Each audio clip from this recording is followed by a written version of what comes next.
Selamat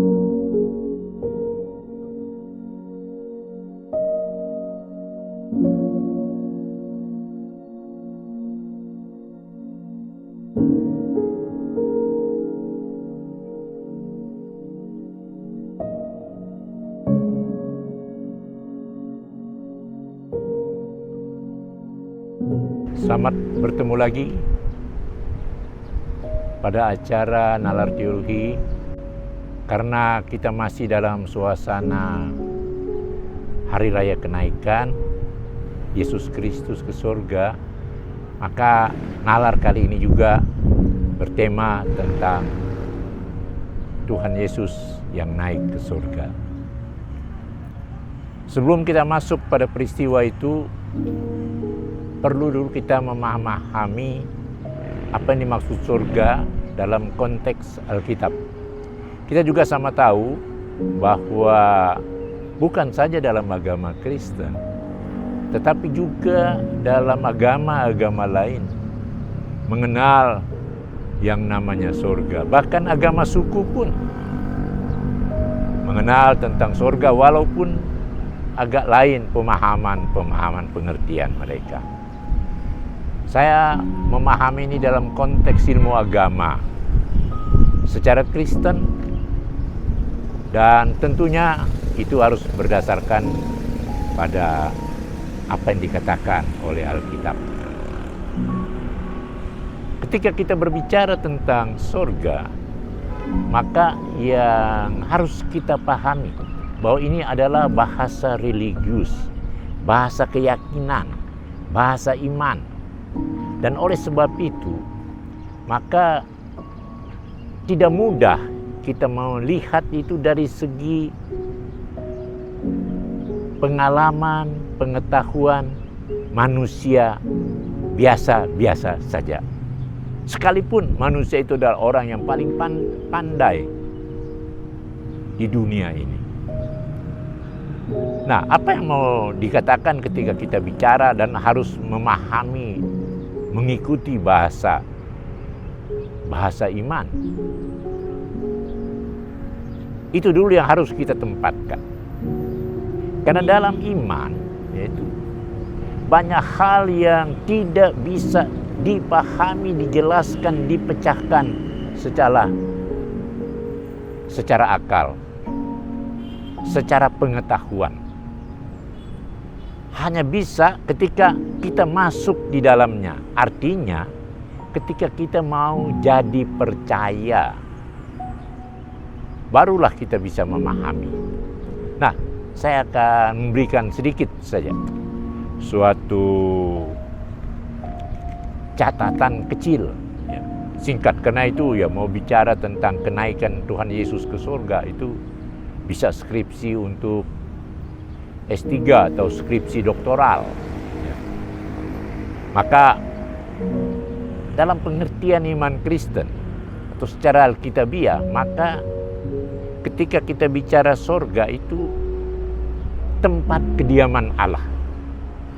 Di mana? Ya, kita tidak tahu. Tetapi tempat kediaman Allah yang bahasa iman kita mengatakan Allah yang maha tinggi, Allah yang maha kuasa, Allah yang berdaulat, Allah yang esa. Nah, dari konteks ini, maka orang percaya saya ajak untuk membayangkan, ya, tidak ada duanya, tidak ada duplikatnya surga itu dengan apa yang bisa kita lihat di seluruh penjuru dunia ini, atau bahkan pun di angkasa luar sekalipun. Nah, jadi dalam tempat kediaman Allah ini, ya, maka iman kita juga mengatakan itu jauh, itu mulia, itu sangat-sangat sahdu. Dan itu ada dalam Alkitab. Nah, yang nanti sebentar bisa kita ikuti itu. Dan ia begitu jauh, tak terselami. Kita hanya bisa mengenal sedikit dari kesempurnaan ilahi yang terkandung dalam kata sorga. Menurut catatan Alkitab juga, sorga itu kediaman, tempatnya Allah, tempatnya makhluk sorgawi yang sering kita kenal dengan malaikat. Dan yang nanti juga akan kita dapati pada nalar-nalar uraian selanjutnya ialah bahwa kondisi yang surgawi yang seperti itulah juga dijanjikan Allah buat manusia, buat mereka yang percaya, buat mereka yang mengimani Tuhan itu adalah juru selamatnya, Tuhan itu adalah penebusnya.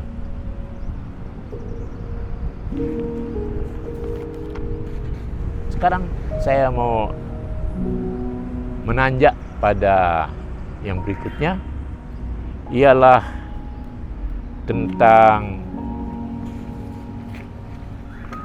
kenaikan ke surga. Kita semua sama tahu bahwa peristiwa kenaikan ke surga ini merupakan bagian dari penanggalan gereja.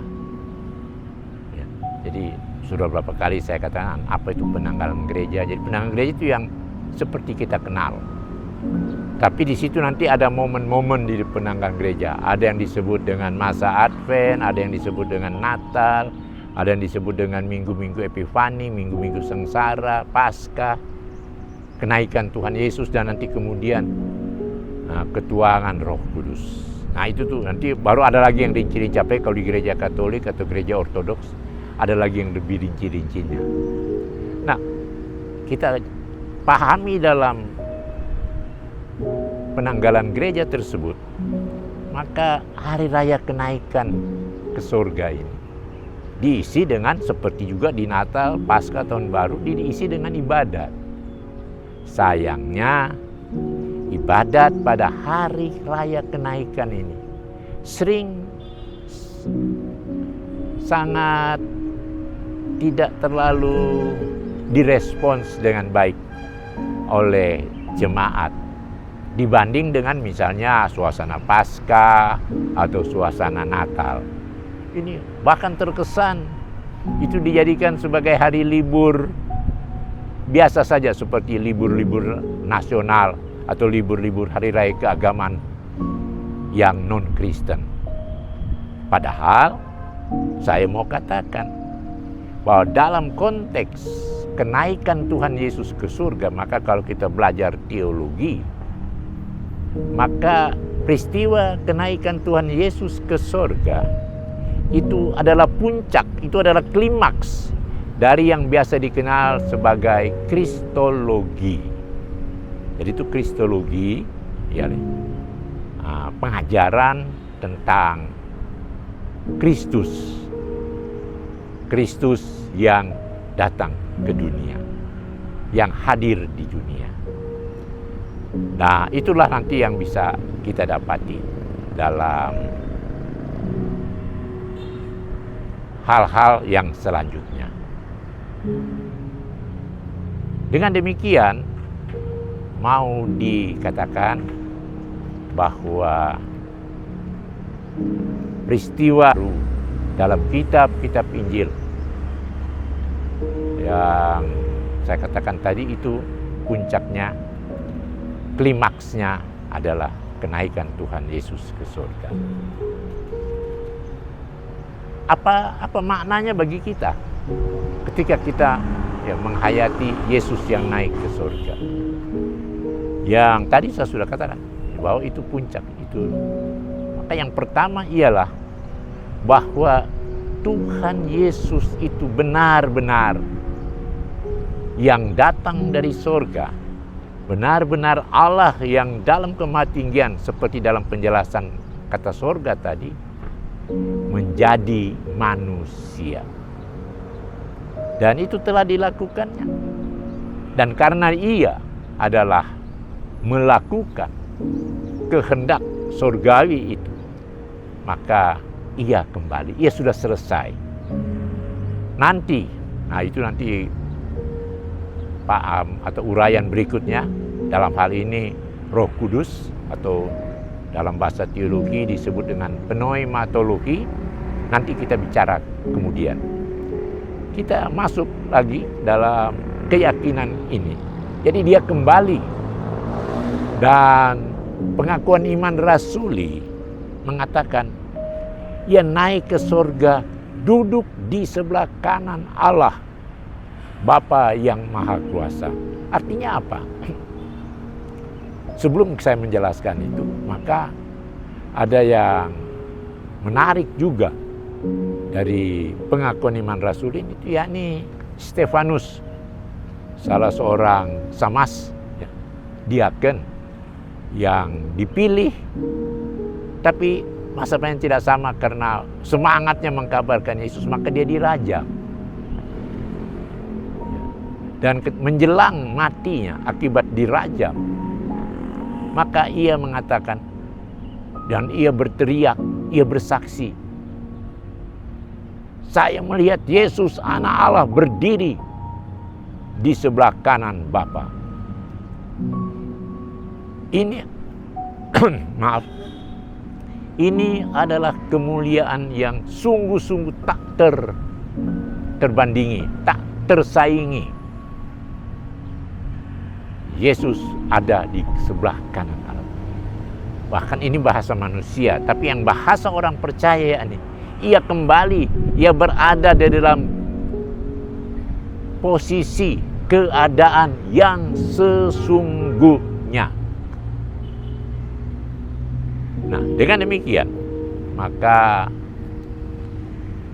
makna daripada kenaikan Tuhan Yesus ke surga itu ialah pertama-tama oleh para penginjil, oleh iman Kristen mau mengatakan Tuhan Yesus benar-benar Allah. Tuhan Yesus itu bukan manusia biasa yang kemudian diberikan peran dengan menambahkan keistimewaan ilahi. Bukan. Ia memang datang dari sorga, jadi manusia, melakukan tugasnya, dan kini ia kembali. Inilah kebanggaan kita. Dan inilah juga sukacita kita sebagai orang percaya terhadap Yesus yang naik ke surga. Hal lain yang mau dikatakan, bahwa ternyata dia bukan sekedar naik ke surga, kembali kepada asalnya, kembali kepada basisnya, tetapi seperti yang dikatakan dalam Yohanes 14 ayat 2. Aku pergi ke situ untuk menyediakan tempat bagimu. Dan inilah sukacita yang berikut menyusul dari ucapan ini, bahwa ia kembali. Apa yang saudara-saudara, apa yang kita kerjakan di dunia ini demi atau dalam kebaikan dan kebenaran firman, itu akan mendapat penghargaan yang layak, yang dalam bahasa Alkitab disebut dengan aku menyediakan tempat bagimu. Dan tentang hal ini kita bisa baca di dalam Yohanes 14 ayat 2. Oh ya, jadi tentang kemuliaan Tuhan Yesus itu kita bisa baca di dalam Injil Yohanes pasal 1, 1 sampai 18, Yohanes 3 ayat 31, 36, dan lain-lainnya. Kemudian yang berikut dikatakan juga makna daripada ini ialah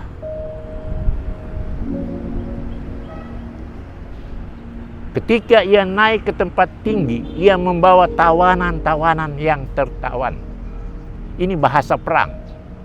Seorang dianggap hebat ketika melakukan itu. Jadi bahasa perang dulu ialah ketika dia bisa membawa musuh-musuhnya dan orang-orang yang dikalahkannya sebagai tawanan.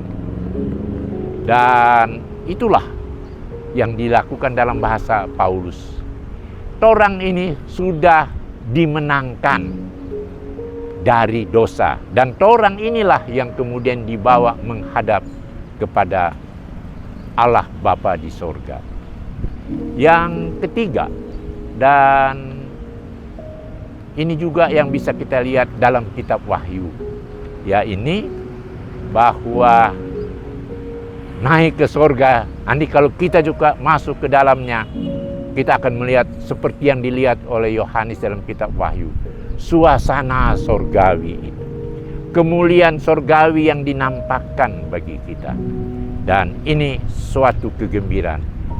Kita tidak rugi, kita tidak menyesal mengikuti Tuhan Yesus, mengimani Yesus yang naik ke sorga. Semoga catatan-catatan ringkas ini juga boleh membuka cakrawala berpikir kita, cakrawala beriman kita untuk tetap berada pada jalan-jalan Kristus. Sampai jumpa.